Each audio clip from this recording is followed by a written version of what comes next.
Assalamualaikum warahmatullahi wabarakatuh. Bismillahirrahmanirrahim. Alhamdulillahirabbil alamin. Allahumma shalli wa sallim ala sayyidina Muhammadin miftahi babi rahmatillah adada ma fi ilmillah salatan wa salaman daimaini bidawami mulkillah wa ala alihi wa sahbihi wa sallim. Subhanaka la ilma lana illa ma 'allamtana innaka antal alimul hakim. Allahumma rabbi shrah li sadri wa yassir li amri wahlul 'uqdatan min lisani yafqahu qawli wa saddid qawli wa hdi qalbi bihaqi sayyidina Muhammad sallallahu alaihi wasallam. Allahumma ya Fattahu ya Alim, tah alaina fathan qariba, ya Fattahu ya Alim, ya Fattahu ya Alim, ya Fattahu ya Alim. Bismillahirrahmanirrahim. Qala musannifu rahimahullah wa nafa'ana bihi wa bi ulumihi fid dharain amin. Ma'asir rijli, maksiat kaki. Wa adapun maksiat rijli daripada kaki, mislu seperti masyi berjalan, fi dalam si ayatin menuduh atau memfitnah, bi pada muslimin seorang muslim.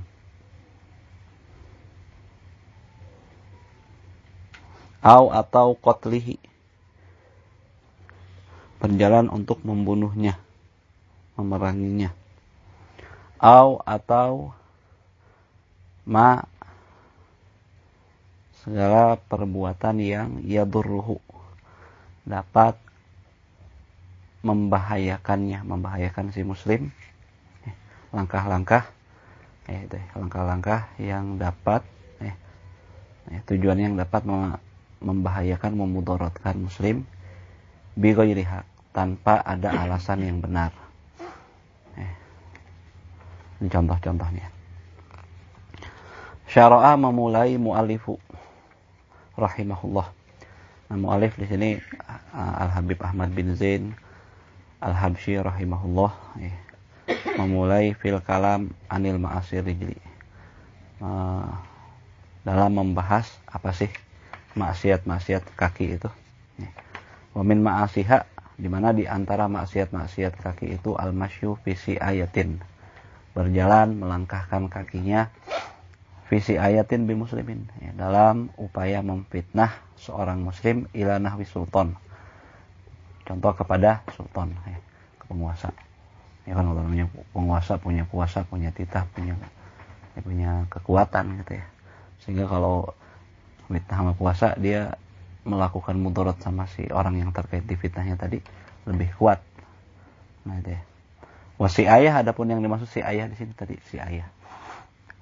Hiya al-wisyayah. Si ayah itu arti harfiahnya umpatan fitnah. Ngumpat. Sama namimah, tapi namimahnya ke arah penguasa gitu ya. Ngadu-ngaduin ke penguasa. Wah, ini si orang ini segala macam. Intinya biar si penguasa marah, melakukan tindakan sehingga memudaratkan si muslim tadi. Ya. Ini mungkin terjadi sekarang ya. Terutama orang yang dekat sama penguasa nih, tukang ngadu-ngaduin sama penguasa. Akhirnya si muslim tadi tertekan, kesusahan, kesulitan. Hiyal wisyayah, ya itu banyak. Kadang-kadang bukan tugasnya. Kalau taruhlah kalau masih tugasnya masih agak mendingan nih. Ini bukan tugasnya, datang-datang ke penguasa mau nuduh-nuduh muslim, fitnah muslim yang enggak, sampai si penguasa ngejahatin orang tersebut. Nah, hiyal wisyayah, dia adalah mengadu memfitnah biqasdil iqa, dengan tujuan menjatuhkan, mau reputasinya, menjatuhkan ekonominya kah, menjatuhkan apa aja itu mah. Wahia, nah di mana dia ini si ayah atau wisyayah ini, min akbahi anwa'in namimah, di antara jenis namimah yang paling buruk. Namimah modelnya macam-macam, jenisnya macam-macam. Tapi yang paling buruk ini nih. Kenapa ya tadi? Kalau misalkan ngadu sama rakyat biasa, mungkin tindakannya nggak bakal semaksimal penguasa, bisa jadi. Tapi kalau sama penguasa bisa dipenjara, bisa macam-macam hal lah gitu ya. Terjadi sama si muslim tadi. Kita kan dipinta sama Nabi untuk belain muslim, jaga muslim, hormati muslim. Wah, ini bertentangan dengan kaidah pokok syariat tuh mau jaga muslim ya. Kalau ada salah tutupin, kira-kira nggak fatal, nggak merugikan orang lain, cuma urusan pribadinya, tutupin. Kalaupun salah, ya biarin aja dia, kasih Pesan aja untuk beristighfar, minta taubat gitu kan ya. Nggak semua harus diadukan ke penguasa gitu ya. Hal-hal yang kira-kira ringan bilangin. Tapi ini ceritanya bahkan bukan hanya mengadukan yang real ya. Cerita-cerita yang enggak fitnah gitu ya. Nuta ayat di ayat yang enggak ada diada-adain. Nah, ini nih fatal ini. Qala Imamul Haddad, berkata Imam Al-Haddad rahimahullah, min akbahi anwa'in namimah wa afhashiha, di antara jenis namimah yang paling buruk dan paling kejinya, maka naminha ila saratin, itu namimah yang diarahkan, diceritakan, dikabarkan kepada sultan, pada sultan-sultan, penguasa-penguasa pemerintahan, pejabat-pejabat, entah sama aparat-aparat atau sama siapa deh. Wal wulah, juga sama wali yang mau pemerintahan, aparat sipil, aparat militer atau apalah ya. Ini wali itu bisa gubernur atau apa. Kalau sultan tertingginya, wulah para wali-walinya. Nah, divisi-divisinya macam-macam. Wanahwihim, dan yang semisal dengan mereka. Pokoknya orang-orang yang punya kuasa gitu deh. Watusamma si ayah, diistilahkan namanya dengan istilah si ayah. Ya, si ayah pakai ain. Bukan ayah ibu, si ayah. Yaksidu biha, bermaksud dengan tadi dia berjalan nujuin si ayah. Kalau pekerjaannya si ayah, pekerjaannya namimah, perjalanannya ngadu-ngaduinnya tuh ya, usahanya tuh ya disebut si ayah. Dimana si pelakunya tadi bermaksud dengan si ayah tadi sahibuha igra'al wali, menghasut wali, yaitu pemerintahan, menghasut wali untuk apa? Bi'iza iman sa'abihi ilaih, ya, agar menyakiti ya, orang yang diumpat difitnah kepada si wali tadi, kepada si pemerintahan tadi, biar disakitin, entah mungkin dihukum atau bahkan mungkin sampai dibunuh atau dirampas hartanya atau dimatikan usahanya dan sebagainya gitu ya. Wa ahzamalihi, dan mengambil hartanya, merampas hartanya, biar si wali tadi ngerampas hartanya. Wajal basyarilahu, juga untuk menarik satu keburukan sama orang tersebut, entah apa aja, keburukan apapun gitu ya. Mungkin dihimpit urusannya segala macam, disusah-susah ya, sampai diusir dari tempatnya, macam-macam hal, mungkin dipenjara dan sebagainya. Ismuha wa ismuha azim, di mana dosanya amatlah besar. Mudha'afun, ini berlipat ganda ala ismin namimah, dibandingkan di atas dosa namimah. Namimah kan kita tahu dosanya besar banget ya. Ya disebutin namimah kemarin dosanya apa banyak ya. Ini di atas namimah yang biasa. Kalau sama tadi. Allati takunu baina amatin nas, yang namimah dilakukan antara masyarakat umum. Kalau sama masyarakat umum dosanya besar. Kalau sama penguasa diaduinnya lagi, dipitanya lagi, lebih besar lagi, berlipat ganda lagi. Ini ada yang kayak gini-gini kan, ada. Mungkin zaman sekarang bisa jadi apa? Kayak usaha sampingan, ada sebagian orang begitu mungkin ya. Nah gitu.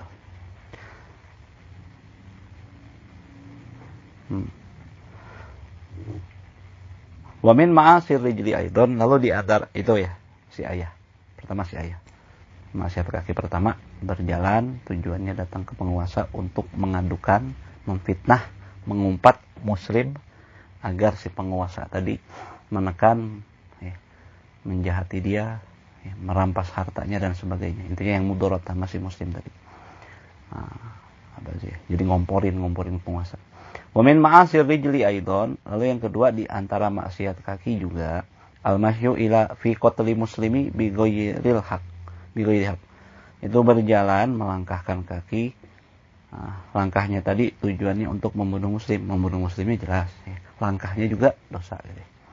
Bi ghairil haq, tanpa ada alasannya hak. Memang bunuh orang tuh ada, bunuh muslim ada satu waktu dibenarkan oleh hak ya. Beberapa kondisi. Tapi ntar ada tugasnya siapa, orang-orang tertentu. Dan kondisinya gimana? Jadi kalau kira-kira nggak ada alasan hak, wah ini nih, fatal nih. Awil masyi fi fi'li ma yadurhu bi ghairi haq, atau melangkahkan kaki berjalan dalam upaya melakukan sesuatu yang membahayakan muslim tanpa ada alasan yang hak. Seperti apa contohnya? Kata jasusi, seperti mau mata-matain ala auratihi, atas aibnya, kekurangannya. Maksiat itu selama dia dilakukan tersembunyi itu aurat. Jadi nggak boleh diungkap-ungkap. Namanya maksiat kita sih ada yang personalnya nggak. Yang personal urusan dia sama Allah. Nah yang terang-terangan itu harus hak sosial kita harus ngasih tahu, ingetin. Jadi nahi munkar yang dilakukan itu yang terlihat mata, terdengar telinga secara langsung. Adapun yang dilakukan tersembunyi, udah urusan dia sama Allah. Nah kalau di depan mata ya kita harus tindak. Nah ini kalau misalkan udah tertutup, dia cari-cari, wah intip ya, cari kemana, dicari di intelin gitu ya. Pagi ke pasar, pergi kemana, pulang pasar kemana, wah diikutin terus ya, di spionase gitu ya. Nah ini langkah-langkahnya itu dosa semua tuh. Wal bahsi an uyubihi, dan mencari-cari daripada aibnya, kekurangannya. Nah ini juga sama langkah-langkah yang dosa. Wa ghairi zalika min kulli ma harumal masyu alaih. Wa ghairi zalika, dan lain-lainnya, min kulli, dari segala hal, ma haruma, yang diharamkan, masyu ilaih, berjalan padanya. Jadi semua ini kan nikmat dari Allah, amanat dari Allah. Mata amanat dari Allah, telinga amanat dari Allah ya.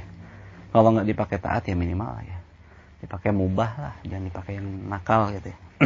Ini kenakalan kaki itu ya apa yang kira-kira dipakai haram tuh ya. Berarti nggak amanat sama kakinya. Kalau kasih kaki bukan buat begitu. Ya. Wa min ma'asiyil rijli, di antara maksiat kaki juga kullu ma harumal masyu ilaih, adalah segala hal yang diharamkan untuk melangkahkan kaki kepadanya. Wazalika, dan hal demikian, kaduhul ala zalamati ma'ar ridha bizulmim, seperti berjalan mendatangi orang zolim sambil dia ridho dengan kezaliman tersebut. Orang ini jelas mungkin apalah melakukan kezaliman, apa suka jahatin orang, suka mencuri, gosap, tukang gosap, tukang rampok, apa sebagainya ya. Orang zolim jelas. Dia jalan menuju orang tersebut sambil ridho ya. Kalau nggak ada ridho, misalnya tujuannya ada sesuatu yang mendesak, atau memang ada kebutuhan, atau mungkin dakwah, atau mau ngajakin dia baik, ya nggak masalah itu mah. Tapi kira-kira jalan menuju mereka sambil ridho dengan perbuatan kezaliman mereka, nah ini jalannya jadi dosa.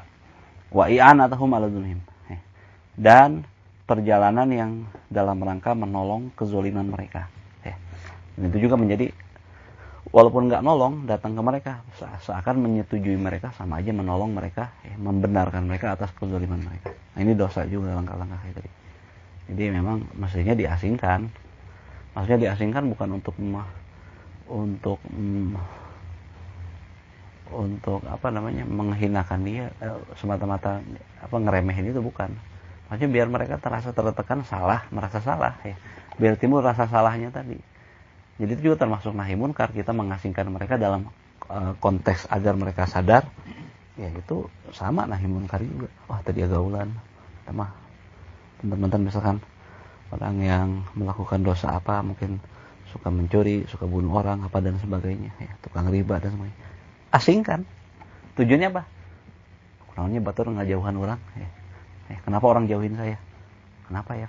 Sampai timbul pertanyaan, sampai akhirnya, oh iya, mungkin karena saya buat ini, buat itu. Ya, biar timbul kesadarannya. Bukan tujuannya semata-mata kita merasa hebat dari dia, meremehkan dia, bukan itu. Tapi maksudnya menumbuhkan kesadaran pada hati mereka. Ada pesan, ada sinyal yang mau di orang dulu kan begitu tuh. Ya. Orang nakal dijauhin. Ya. Ini apa dijauhin? Maksudnya apa? Bukan ini. Ya. Tujuannya buat menumbuhkan sadar, eling.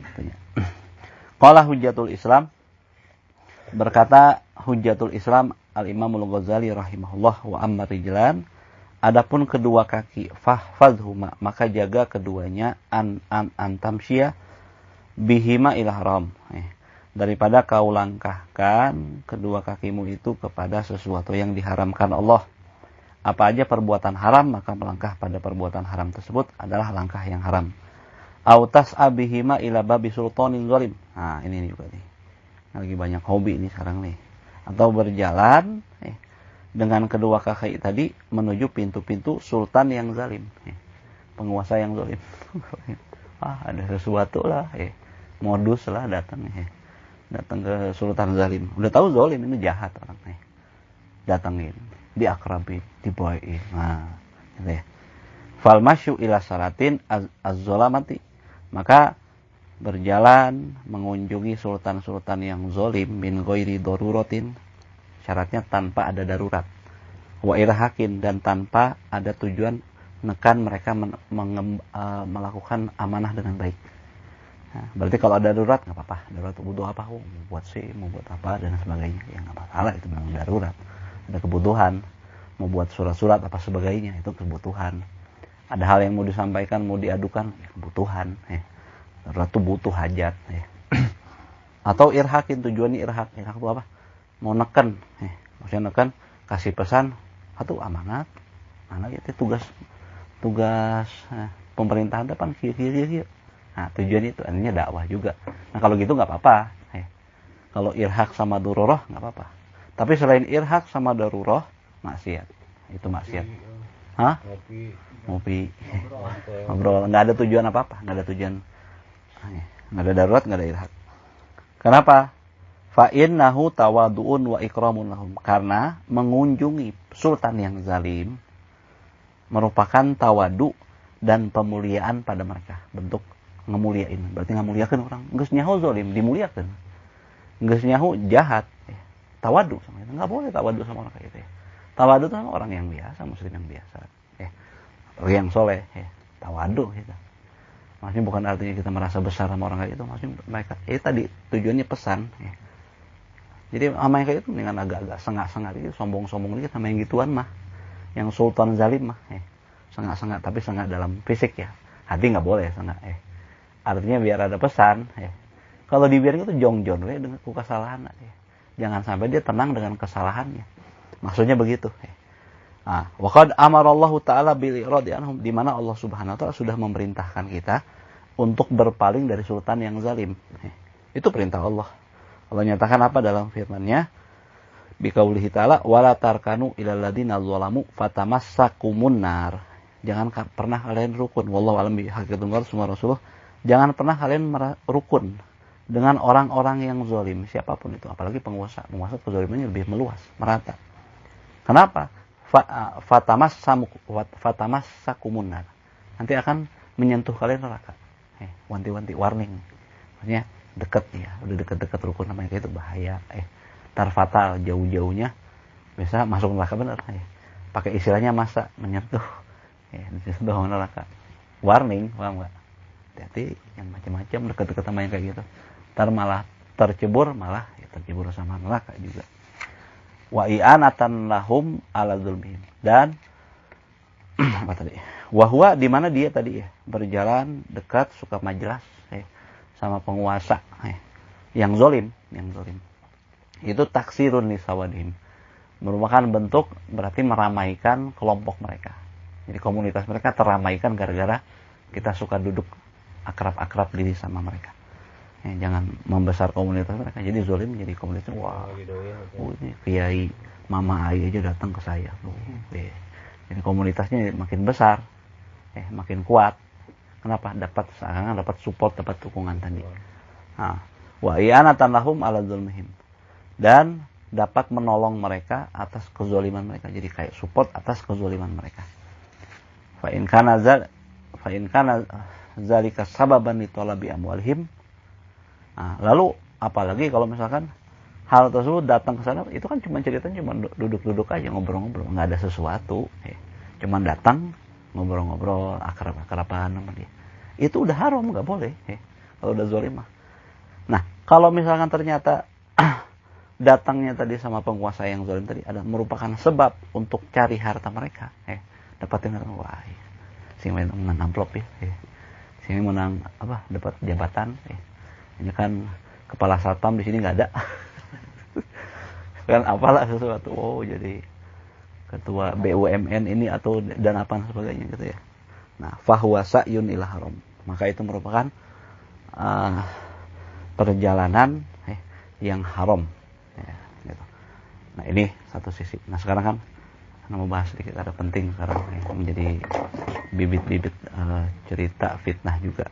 Sebab ada beberapa ulama yang soleh juga deketin ulama. Deketin sultan zalim, jelas zalim. Nah, sebagai wawasan kita kan tadi kan artinya nggak mutlak. Bagi orang-orang yang kayak kita mah lebih baik jauh dari penguasa. Sebab untuk dakwah itu perlu kejujuran, perlu kekuatan kita. Tahan nggak digoda? Kalau kira-kira nggak tahan digoda, jangan dah. Ulahnya nyahawanan. Orang mah rek dakwah. Rek dakwah. Sing we, hati-hati. Kalau kira nggak kuat, apalagi kekuasaannya kuat. Yang model-model kita mah susah. Mau datangin presiden, nah saha ente. Mau datangin menteri, lu siapa lu? Kuat kagak? Itu kan duitnya gede. Kalau udah carol lah misalkan penguasa bawah kita masih kuat. Uangnya masih keukur. Kuling gede-gede. Lah siapa dia? Hati-hati.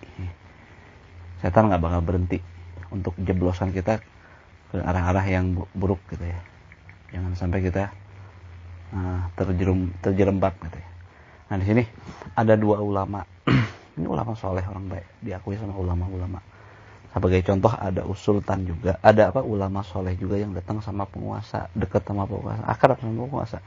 Tapi nggak dalam konteks tadi. Ini ada dapat tulisan bagus ya tentang Habib Umar bin Hafiz sama Syekh Ramadan Al-Buti. Dulu dekat sama penguasa. Tapi nggak cari duit sama penguasa. Ini ada cerita ya bahwa satu waktu Presiden Yaman tentang beliau kan dekat sama dekat. Ya ada waktu duduk sama mereka. Nah, jadi Presiden Yaman datang ke Darul Mustafa, pesantrennya Habib Umar. Nah, di mana saat itu si yang nyerita ini namanya ada gurunya namanya Syekh Umar Hussein cerita. Sebagai tuan rumah, Habib Umar datang presiden ke pesantren beliau, yang disambut dengan sambutan istimewa. Kadang-kadang ini, wah, ada presidennya jelas zalim, banyak kezalimannya Presiden Yaman. Habib menyambut dengan sambutan istimewa, bahkan menggandeng tangan presiden dan mengajaknya untuk keliling melihat suasana di Darul Mustafa. Melihat pemandangan itu ada salah satu santri asal Amerika, santri Habib Umar, yang merasa sangat janggal. Ya apa ini ya? Tanya-tanya ya. Bagaimana bisa Habib Umar yang terkenal dengan kewaliannya bisa menghormati presiden gitu caranya ya. Bagaimana bisa beliau dekat dan bergandengan tangan dengan sosok yang terkenal dengan kezaliman dan kediktatorannya, diktator ya. Sampai akhirnya beliau datangin Habib Ali Jufri ya, untuk nanyain hal tersebut. Kenapa sih Habib Umar kok gini dekat sama penguasa zalim? Udah jelas zalim ya. Teks awal kan tadi sebutin haram, nggak boleh. Maka Habib Ali malah bilang, ya tanya aja sama Habib Umar. Kenapa nggak tanya Habib Umar? Kenapa nanya sama saya? Kan Habib, ente tanya-tanya tentang Habib Umar, sikap Habib Umar. Kenapa nggak tanya? Tanya Habib Umar langsung aja. Akhirnya si santri tadi, lagi Habib Umar lagi waktu kosong, datang Habib Umar nanya, Habib, bagaimana bisa Habib memuliakan presiden seperti itu? Bukankah seharusnya seorang ulama itu menjauhi dan memusuhi penguasa? Habib Umar menjawab dengan dua patah kata.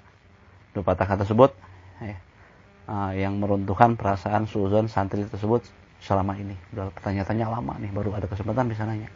Habib Umar jawab apa? Ar-Rais mad'u. Ar-Rais mad'u. Presiden juga merupakan objek dakwah kita. Ada objek dakwah kita, kata Habib Umar. Nah, dari jawaban Habib Umar itu bisa kita pahamin bahwa para ulama dan dai tidak akan pernah tebang pilih dan pandang bulu dalam berdakwah dan menyebarkan kebaikan. Semuanya adalah sasaran dakwah dan kebaikan mereka. Entah itu rakyat biasa atau pemimpin sekalipun ya. Mereka kan sultan itu hakim bagi seluruh masyarakat. Sementara ulama itu hukam alal muluk ya. Kata sahabat Abdullah bin Mubarak, sejawatnya Imam Syafi'i. Sultan itu hukamun nas, hakimnya manusia. Ya, semuanya dia yang punya kebijakan segala macam. Sementara raja itu sementara ulama hukamul muluk adalah hakim bagi para raja di atasnya, karena mereka mencakup semuanya. Jadi harus bisa menguasai semuanya. Semuanya ada di dalam syariat kan semuanya. Mereka yang pewaris Nabi, untuk menyampaikan itu harus menyampaikan, harus jelaskan, harus meluruskan, harus membimbing, harus mengarahkan gitu ya. Nah, jika para ulama menjauhi, semuanya ulama jauhin ya. Nggak ada yang rangkul para pemimpin dan penguasa, justru mereka akan semakin jauh dan tidak menyukai hal-hal yang berbau agama, makin tertekan lagi ntar orang-orang muslim yang di bawah ya. Jadi memang ada bagian porsi-porsinya masing-masing ya. Ada yang harus keras, ntar bakal disebutin hadis di bawah. Ada yang harus diplomasi, deketin. Seakan-akan nggak ada permusuhan ya. Memang nggak ada permusuhan, hakikatnya nggak ada permusuhan. Intinya yang musuhin pun kan tujuannya baik ya. Yang keras-keras tuh tujuannya baik, kebaikan, islah, tujuannya maslahat. Nah gitu. Nah, itu cerita tentang Habib Umar, satu contoh.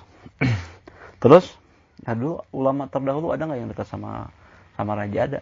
Imam Abu Hasan Asyadzili. Wow, itu beliau pendiri Thariqah Syadziliyah. Ada Hizib Bahar, ada banyak tuh ya. Orang wali besar kutub di zamannya. Ya. Bahkan pemimpin para wali di zamannya. Beliau dekat sama penguasa. Ya. Dekat. Ya. Bolak-balik penguasa suka. Ya. Para tokoh besar, tokoh sufi besar. Ya, tapi nggak macam-macam. Ya. Memang lurus mau dakwah aja, kagak ada modus, nggak cari mobil baby band atau apa segala macam, kagak nah itu kan artinya harus orang kuat ya. Kalau kita makan cepet 1 juta cukup gak?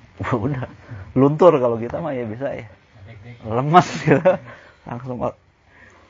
Jangan cari risiko, itu ada orang-orangnya, maksudnya ada orang-orangnya. Kalau kita mah ya jangan cari risiko. Kira-kira kita nggak kuat, jangan. Nah, itu cerita Habib Umar. Lalu disebutin tentang Syekh Ramadan Al-Buti yang kita baca tuh, fikih surah ya, pernah kita baca. Nah, beliau pada akhir tahun 70-an pernah dapat undangan untuk ngisi ceramah dalam acara peringatan tahun Baru Hijriah di hadapan Presiden Suriah. Beliau kan orang Suriah. Kala itu ya, presidennya namanya Hafiz Al-Assad. Syekh Buti tak serta-merta menerimanya. Beliau meminta izin dulu pada ayah beliau yang juga merupakan wali besar, Syekh Mullah Ramadan Al-Buti.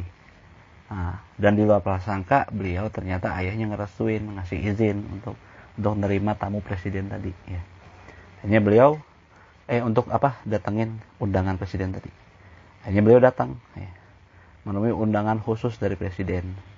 Pidato Syekh Al-Buti saat itu sukses membuat presiden terkesan, menggugah. Momen itulah yang akhirnya membuat Syekh Al-Buti memiliki hubungan yang sangat dekat dengan Hafiz Al-Assad. Presiden Hafiz begitu kagum dengan pemikiran-pemikiran Syekh Buti yang menurutnya sangat maju dan luas.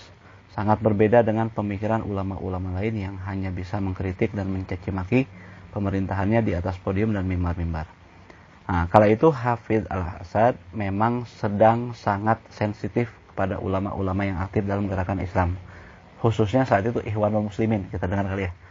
Ikhwanul Muslimin gencar banget nyerang pemerintah, kritik sama pemerintah. Nah, Presiden Suriah yang terkenal dengan kediktatornya itu, presidennya udah diktator. Itu nggak segan-segan memenjarakan orang-orang yang terang-terangan mengkritik dan menyerang pemerintah. Gak sedikit juga ulama yang dipenjara. Banyak yang memilih keluar dari Suriah yang dicekal untuk bisa masuk kembali. Jadi yang ada di situ dipenjara. Yang kira-kira belum dipenjara ada kesempatan udah nggak betah, buru-buru keluar dari Suriah. Udah keluar dari Suriah dicekal, nggak bisa masuk lagi Suriah. Kedekatan Syekh Buti dengan pemerintahan jelas membuat banyak pihak nggak suka. Terutama orang yang ditekan segala macam, ngerti, wah ini apa-apaan sih Syekh Al-Buti ini kayak gini nih. Ini jelas pemerintahan zalim, jahat, diktator. Mereka nuduh beliau sebagai ulama penjilat, pengecut, ulama bayaran, ulama su, dan julukan-julukan lainnya. Namun beliau nggak peduli. Beliau justru memanfaatkan kedekatannya itu untuk kepentingan umat Islam. Hasilnya benar-benar nyata. Berkat dakwah lembut Syekh Buti, buku-buku dan kitab-kitab Islam yang dulu sempat dilarang di Suriah akhirnya diizinkan untuk diterbitkan kembali. Sempat itu terhalang dakwah tuh nggak ya. Nah, gara-gara beliau dekat akhirnya kebuka tuh pintu-pintu dakwah tadi ya. Televisi Suriah mulai ramai diisi dengan acara-acara Islami, termasuk kajian tafsir yang diisi Syekh Buti setiap minggunya. Fenomena menakjubkan juga diceritakan oleh Dr. Bassam Asai ketika pertama kali mendarat di Suriah. 17 tahun lebih ia tinggal dan menetap di Inggris. Saat itu Syekh Al-Buti menyambut beliau di bandara. Itu tahun 97 ketika aku baru mendarat, kata beliau. Tentu saja ada perasaan takut dan khawatir setelah 17 tahun nggak pernah balik ke Suriah. Asli Suriah, keluar Suriah di Inggris 17 tahun mau balik lagi. Disambut sama Syekh Al-Buti.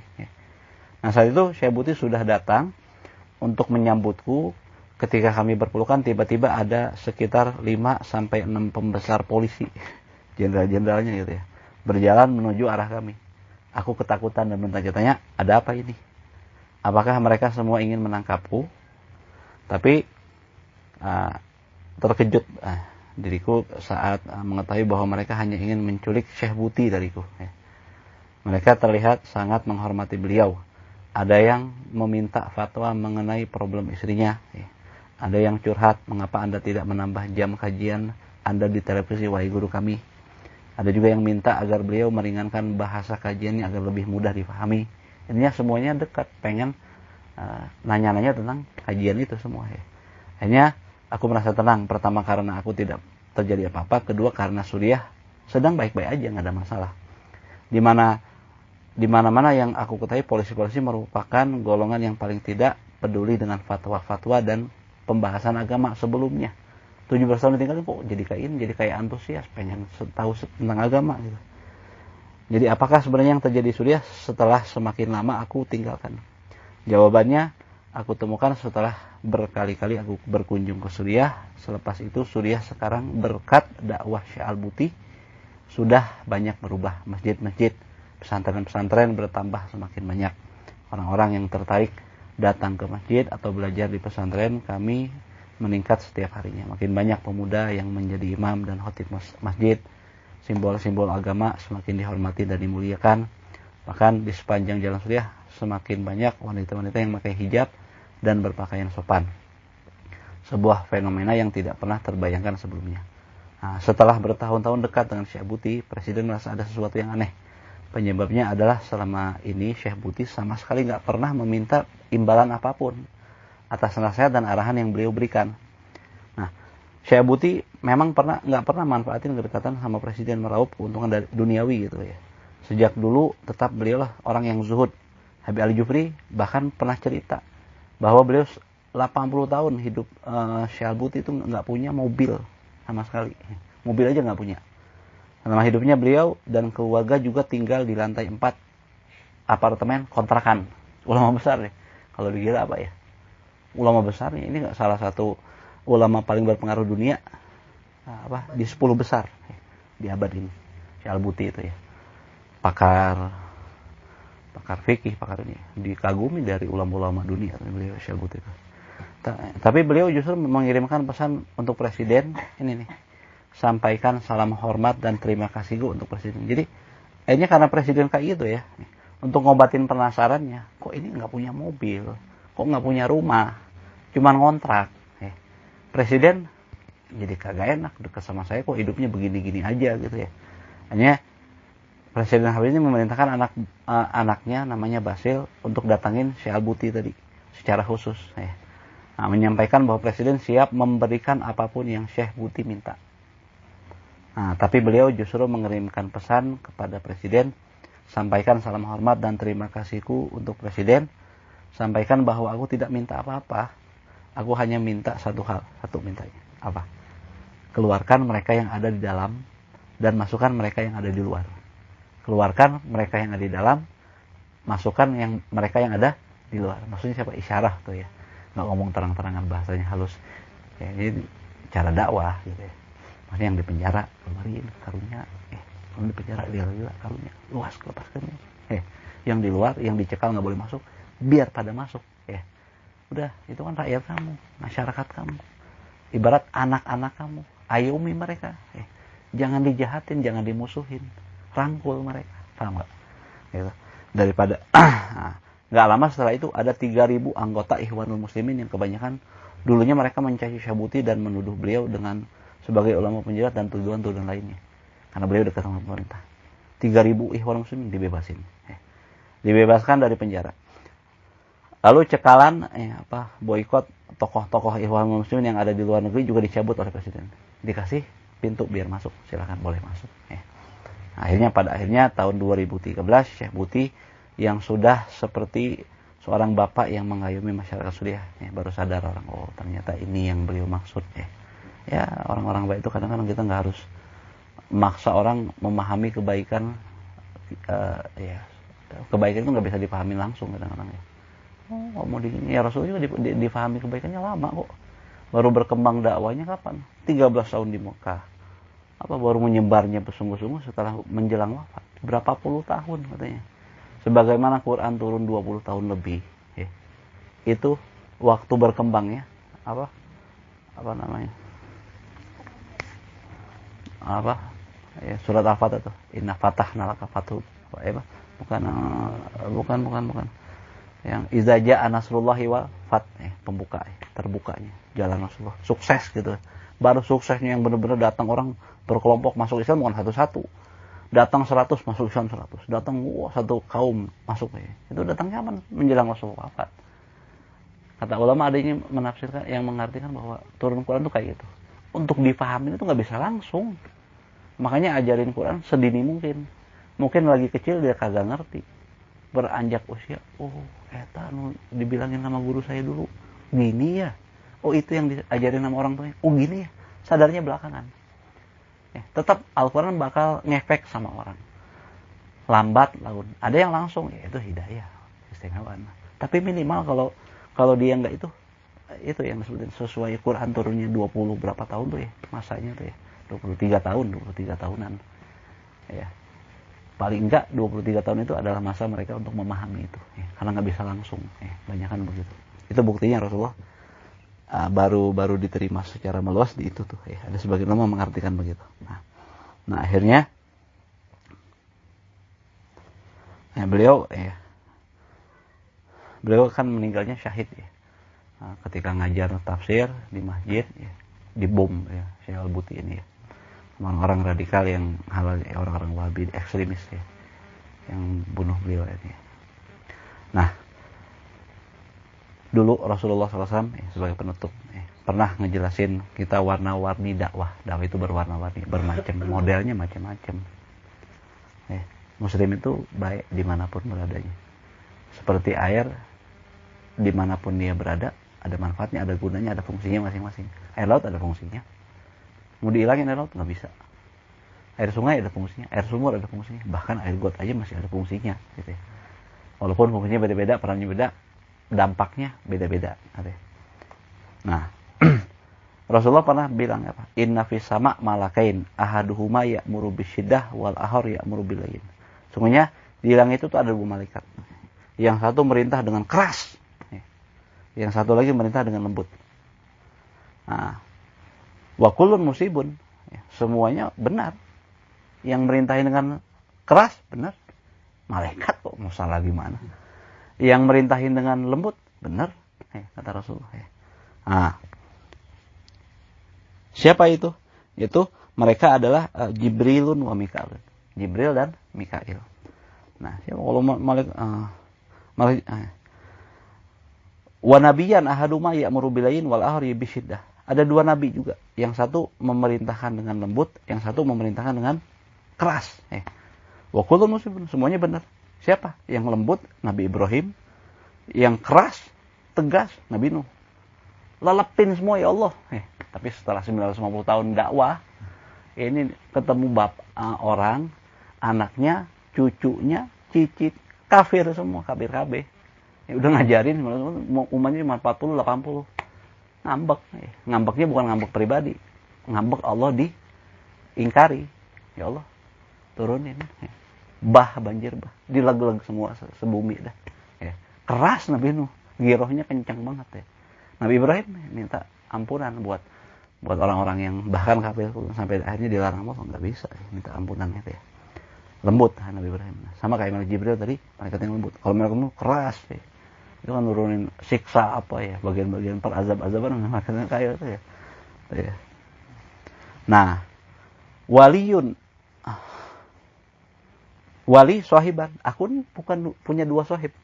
Rasulullah bilang aku punya 2 sahabat. Ahaduma ya'muru bilayyin. Yang satunya merintahin dengan kelembutan, kelunakan, kebijaksanaan. Luas, yang satu luas. Wal ahar ya'muru bisyiddah. Yang lainnya keras. Siapa? Wa kullu muslimin. Di mana dua-duanya benar. Siapa? Abu Bakrin, Umar. Abu Bakar. Wah. Ya, paling ini. Beliau tuh habis 200 miliar apa untuk bebasin hamba sahaya. Di antaranya sahabat Bilal bin Rabah, duitnya habis buat bantu-bantuin muslim nih. Bukan masalah itu tentang kelembutan hatinya Sayyidina Umar, Sayyidina Abu Bakar. Kalau Sayyidina Umar keras ya.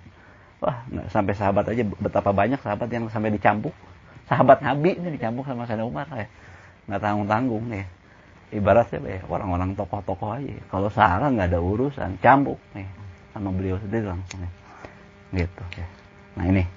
Jadi kalau bagi kita ya udah ada beberapa ulama yang mungkin begitu ya udah mungkin ya, ada tujuannya, kecuali memang ada mudarat yang nyata dari orang tersebut ya kita ini ya gitu ya. Insyaallah kita lanjutin tentang selanjutnya maksiat apa tuh,